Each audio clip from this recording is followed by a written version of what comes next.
Hey everybody, this is workout 2, and don't laugh at me, I'm Joe again, and this is Tashelle, and we're going to go through workout 2. So, as a reminder, 1A, 1B, 4 times through, move on to 2A, 2B, okay?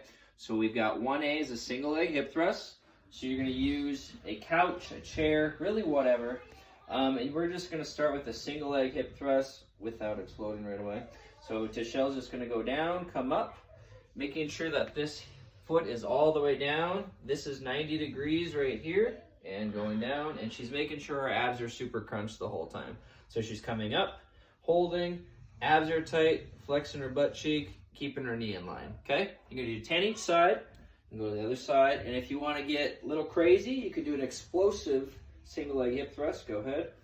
She's going to explode up, go back down, abs tight, explode up. Okay, so 10 reps each side, and then we're going to go into a dead bug. So dead bug is a core exercise, which we like a lot. And we've got 15-second holds. So it's basically going to be one arm's going to be out, one leg's going to be out, and then we're pushing here. So Tashelle's driving her knee into her hand and her hand into her knee and closing her rib cage down and really flexing. And then one other thing too, making sure your belly button's to the ground and she's double chinned and really flexing her abs. So 15 seconds each side, or you can do an active one where you're just going to reach out, come back to the middle, reach out, come back to the middle.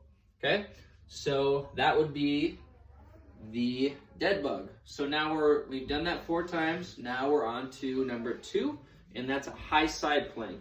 So really all it is a side plank on your arm, okay, making sure everything's stacked, so from shoulder to hip to ankle, not making sure you're all twisted, abs are tight, hanging out there if you want to make it harder, go there, leg up, if you want to make it really hard, hold this thing, okay, making sure you're stacked the entire time. So that's 15 seconds each side, all right, I'll grab that.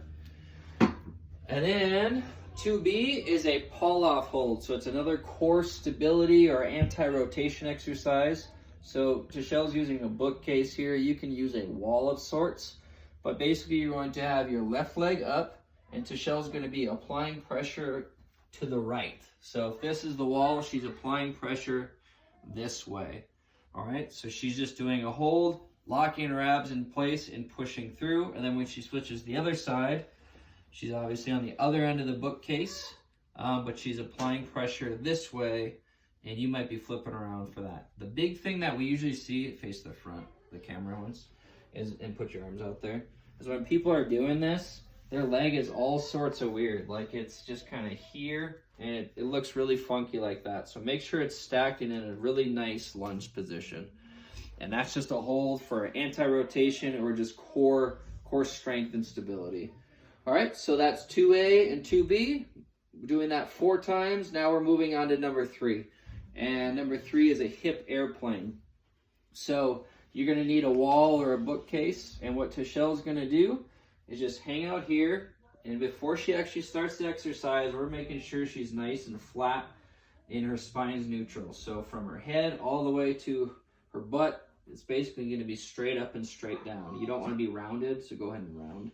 You don't want to do this here. You want to be nice and flat, a neutral spine. Okay, so when you get to the exercise, she's going to open up her hip and then close her hip down. And that's all she's going to do. So open up her hip, close it down.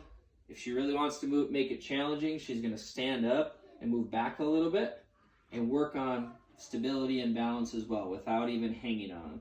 So she's going to try to open her hip up, stabilize, stabilize, stabilize, and close it down, super stable. As you can tell, it's a lot harder that way, right? Okay, good job.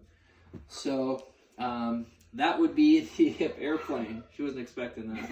And then 3B is ankle stability. So all we're doing is looking to be nice and sturdy on this one. It's going to be her left ankle, and she's either going to toe tap or heel tap, and she's going to make a star pattern. So, or you can think 12 o'clock, what would be 12 o'clock to, no, 1 o'clock, 3 o'clock, 4 o'clock, rock. But you're just doing 5 touches, okay? And then she's going on the other side. And as you can tell, she's doing a little bit of knee bend. But we're just trying to keep the ankle nice and stable. And if you want to get really aggressive on this one as well, you can go back to the other side. And you're going to reach out as far as you can as long as your foot is fully down. There you go. So she can do that. Just kind of squat it out. And then she can go to 130 or whatever it is. I've ever done that. Yep. And go back up. And then reach out really far into like a lateral lunge. Okay. All right, that's good. So that's super difficult, but just making sure as she went down, go ahead and do it again just a little bit. This knee is right in line here, okay? It's not wobbling all over the place, okay? All right, so that would be the hip airplane and the ankle stability. Done 4 sets, and now we're going to single line hops again. So just like workout 1, single leg hops, accuracy right over the line, but now we're just going front to back. Super easy, super simple. As I explained in the other video, you can do it as fast as you want to. So you can literally go through 1A, 1B, 4 sets immediately into the second one. I can guarantee you it's going to be really difficult. Just try to be explosive and keep your form good. So that's workout 2.